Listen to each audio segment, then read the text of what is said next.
국내 첫 항만 개발로 북항 1단계 재개발 사업의 공공시설 개발이 마무리됐습니다. 축구장 면적 16배에 달하는 공원이 조성돼 굳게 닫혔던 북항이 시민들의 품으로 돌아왔습니다. 당선된 후보의 공약은 곧바로 해당 지자체의 정책이 되는데요. 시민들의 목소리를 담을 수 있도록 부산의 시민사회단체와 케이블TV가 손을 맞잡았습니다. 사하구의 한 아파트에서 불이 나 일가족이 중상을 입었습니다. 아버지는 뇌사 상태에 빠졌고 부인과 딸은 의식이 없는 상태로 발견돼 병원으로 이송됐습니다. 부산은 이틀 연속 코로나19 확진자 2,000명대를 기록했습니다. 위중증 환자도 12명으로 줄어 중증병상 가동률도 10%대를 유지하는 등 감소세가 지속되고 있습니다.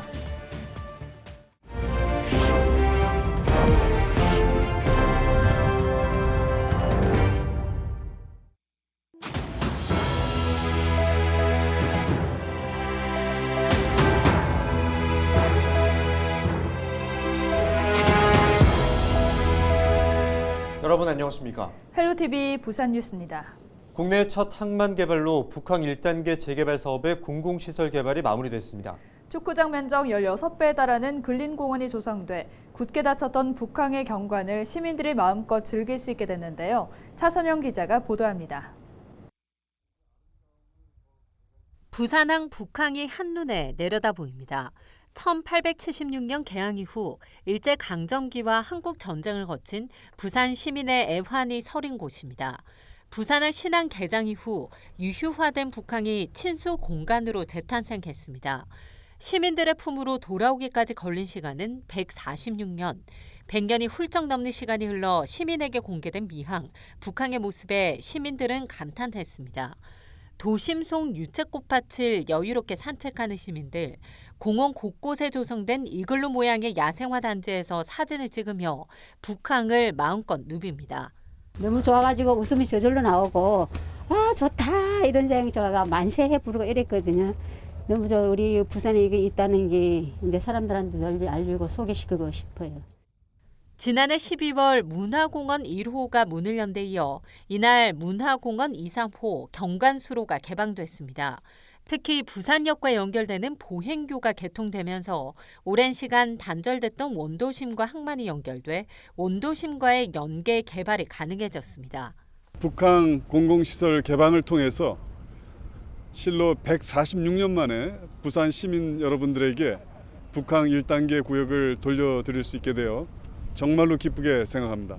이 부산 시민 여러분들을 위한 휴양, 문화 그리고 여가의 장소가 될 것으로 정말 기대하고 있습니다. 부산시는 앞으로 북항 1단계 재개발 사업의 완성과 함께 2030 부산 세계 박람회 개최 예정진 북항 2단계 재개발 사업의 예비 타당성 조사를 하루빨리 마무리하고 세계 박람회를 유치하겠다고 밝혔습니다. 14년 동안의 길고 긴 조성 공사 끝에 북항의 일부가 시민들의 품으로 돌아왔습니다. 부산의 새로운 랜드마크로 또 편안한 휴식 공간으로 자리 잡길 기대해봅니다. 헬로티비 뉴스 차선영입니다. 선거에서 무엇보다 중요하게 여겨지는 것이 바로 공약입니다. 출마자가 지역을 얼마나 잘 알고 지역의 변화를 위한 어떤 획기적인 방법을 가지고 있는지 확인할 수 있기 때문인데요. 후보자가 당선이 되면 공약은 곧 정책이 됩니다. 공약에 시민들의 목소리를 담을 수 있도록 부산의 시민사회단체와 케이블TV가 손을 맞잡았습니다. 안수민 기자가 보도합니다. 지역의 일꾼을 뽑는 지방선거는 지역 현안을 짚어보고 발전 방안을 모색하는 논의의 장이기도 합니다.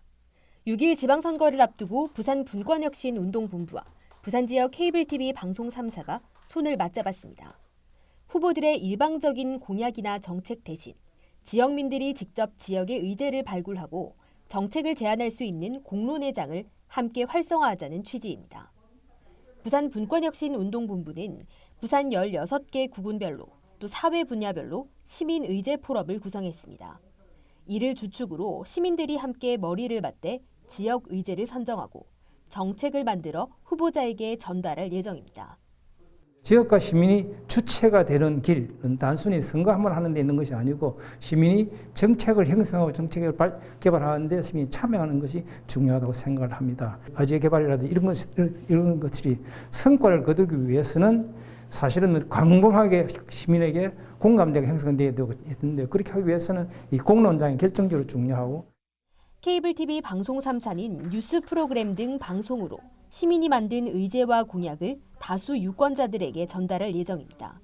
또 후보자들의 공약 채택 여부를 검증하는 등 지역 방송이 시민들의 정책 참여의 장으로 거듭날 수 있도록 할 예정입니다.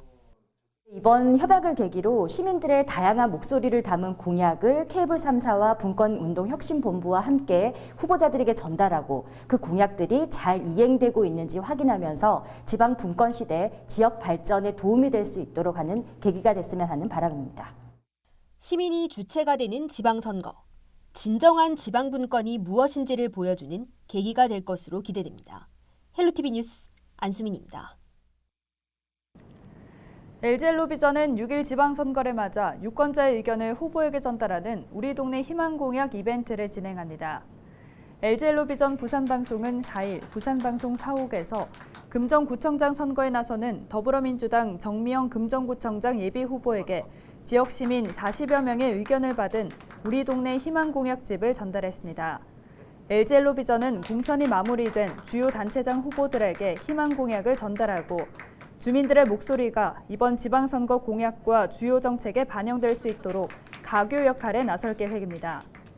유권자가 주도하는 정책 선거를 위해 기획된 이번 행사는 페이스북 헬로 부산 이벤트 페이지를 통해 참여할 수 있습니다. 4일 0시 기준 부산 지역 코로나 신규 확진자는 2,100여 명으로 이틀 연속 2,000명대를 기록하고 있습니다. 이에 따라 누적 확진자는 105만여 명으로 늘었습니다. 위중증 환자도 12명으로 줄어 중증치료병상 가동률도 12%대로 떨어졌습니다. 3일 기저질환이 있는 70대에서 80대 확진자 14명이 숨져 누적 사망자는 2,054명으로 증가했습니다. 3일 오후 9시 50분쯤 사하구 감천동의 한 아파트 3층에서 불이 났습니다. 이 불로 집에 살던 70대 A씨가 다쳐 병원으로 이송했지만 뇌사 상태에 빠졌습니다. 또 안방 화장실에서 부인인 60대 B씨와 40대 딸이 의식이 없는 채로 발견돼 병원으로 옮겼습니다. 소방당국과 경찰은 정확한 화재 원인을 밝혀내기 위해 합동감식을 실시할 예정입니다. 4일 자정쯤 해운대구 좌동의 한 아파트 14층에서 불이 났습니다. 이 불로 30대 여성 A씨가 화상을 입어 병원으로 옮겨졌습니다. 또 가재 도구 등이 불에 타 소방서 추산 400만 원 상당의 재산 피해가 발생했습니다. 소방당국은 충전 중이던 전동 킥보드 배터리에서 불이 시작된 것으로 보고 정확한 화재 원인을 조사하고 있습니다.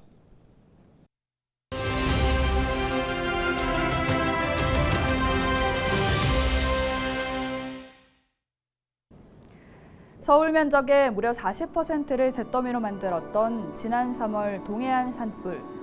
열흘 동안 2만 명 넘는 소방대원들이 밤낮으로 사투를 벌였죠. 당시 산불 지원 업무를 하던 소방관이 유명을 달리하는 안타까운 일도 있었는데요. 지난 1월 평택 냉동창고 신축공사장 화재 현장에서 소방관 3명이 숨진 것을 비롯해 지난 10년간 임무 중 순직한 소방관은 55명이나 됩니다. 부상자는 4,000명을 훌쩍 넘습니다. 현장 경험이 많은 소방관들도 참혹한 화재 현장을 계속 보게 되면 정신적 충격에 시달릴 수밖에 없다고 하는데요. 5월 4일은 국제 소방관의 날입니다. 호주에서 산불 진화 작업 중 순직한 5명의 소방관을 기리기 위해 제정된 날입니다. 아무리 뜨거운 화염 속이라 해도 어린아이를 감싸 안을 수 있게 해달라는 어느 소방관의 기도처럼 생명과 재산을 지키기 위해 묵묵히 화재에 맞서 싸우는 소방관들. 이 소방관들의 안전을 위해 기도하는 시간을 가져보는 건 어떨까요? 지금까지 데일리 브리핑이었습니다. 노후화가 심각한 부산 지역 산업단지에 큰 변화가 예상되는데요. 부산시가 노후산단을 개조해 경쟁력을 높이는 혁신 산업단지 조성에 나섰습니다. 김윤정 기자의 보도입니다. 전통 제조업 중심의 부산 지역 산업단지. 한때 지역 경제 발전을 이끌었지만 지금은 시설 노후화와 기반 시설 부족으로 쇠락의 길을 걷고 있습니다. 앞으로 산업과 환경, 사람이 함께하는 혁신 산단으로 재탄생합니다. 부산시가 산업단지 전문가들과 함께 대책회의를 갖고 혁신 산단으로 탈바꿈을 위해 총 8조 6,700억 원을 투입하기로 했습니다. 먼저 센텀 스마트밸리 조성과 다대 한진중공업 부지개발 등 도심형 융복합 산단 조성에 나섭니다. 여기다 녹산국가 산단을 거점으로 한 노후 산단 대개조 등을 통해 혁신 성장 기반을 마련할 계획입니다. 더불어 대학 캠퍼스 등을 활용한 도시 첨단 산단도 조성합니다. 다음은 녹산 산단의 에너지 자급 자족형 인프라 등을 구축해 친환경 디지털 기반 저탄소 그린 산단을 조성할 계획입니다. 또 산단 인근인 에코델타시티 내 공공분양주택 건립 등으로 정주 여건을 마련할 예정입니다. 한편 신평장림 혁신산단과 사상산업단지 상상허브 조성계획도 차질 없이 진행해 청년이 찾아오는 산단으로 탈바꿈할 방침입니다. 산업단지 교통 접근성도 대폭 개선하기로 했습니다. 부산시는 코로나 이후 새로운 근무 방식으로 정착된 거점 오피스 등에 대한 대책도 강구하기로 했습니다. 위기에 빠진 부산 지역 노후 산업단지들이 혁신 산단으로 재도약할 수 있을지 주목됩니다. BTV 뉴스 김윤정입니다. 비장군 정관읍 지역사회보장협의회는 어린이날 100주년을 맞아 지역의 저소득 아동 청소년 22명에게 자전거를 구입할 수 있는 바우처를 지원합니다. 이번 사업은 저소득 아동 청소년들이 자전거를 타기 통해 코로나19 분류를 극복하고 신체적, 정신적으로 건강하게 성장할 수 있도록 지원하기 위해 추진됐습니다. 4일 롯데월드 어드벤처 부산이 인제대 해운대 백병원 소아병동을 찾아가는 테마파크 행사를 열었습니다. 어린이날을 맞아 인제대 해운대 백병원을 깜짝 방문한 롯데월드 대표 캐릭터 로티 로리는 소아병동 하나들에게 선물을 전달하고 포토타임을 가지며 즐거운 시간을 보냈습니다. 이번 행사는 부산에서 진행된 첫 찾아가는 테마파크 행사입니다.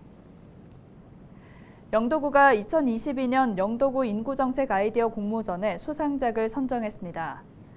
영도구는 전 국민을 대상으로 지난 3월 21일부터 3주간 공모전을 실시했으며 접수된 제안을 검토해 우수상 1팀, 장려상 2팀을 선정했다고 밝혔습니다.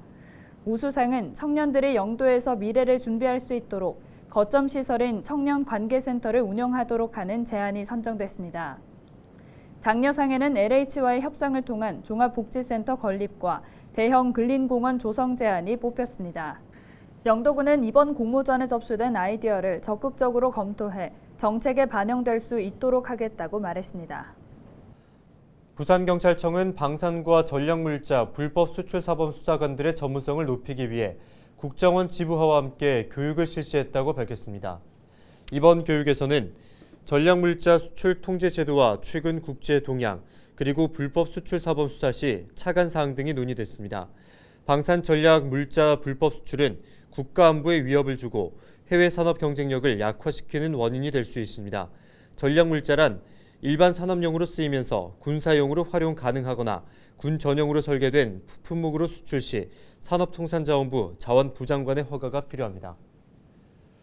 중구가 모기 방역 바로콜을 운영합니다. 중구는 보건소와 동주민센터에 신속 방역반을 편성하고 주민이 방역을 희망할 경우 곧바로 출동해 방역 활동을 진행한다고 밝혔습니다. 모기 방역 바로콜 운영 기간은 오는 5월 12일부터 9월 8일까지 4개월로 이용을 희망할 경우 동주민센터나 보건소로 전화하면 됩니다. 부산진구는 다행복교육지구 사업의 일환으로 중학생들의 심리와 정서 회복 지원 상담 프로그램을 운영합니다. 전문 상담기관이 참여한 이번 상담은 자기 이해와 현실 점검, 공감과 경청, 의사소통 등을 중심으로 진행됩니다. 부산진구는 청소년기로 접어드는 중학교 2학년 학생들이 자신의 정체성을 찾을 수 있도록 집단 대상을 확대한다는 계획입니다. 부산시가 하천 생태계 교란 생물 서식 현황을 조사합니다. 부산시는 오는 11월까지 좌광천과 석대천, 송정천 등 동부산권 7개 하천에서 생태계 교란 생물 서식 현황을 조사한다고 밝혔습니다. 시는 또 3억 원 상당을 투입해 생태계 교란 생물 제거 작업도 진행할 계획입니다.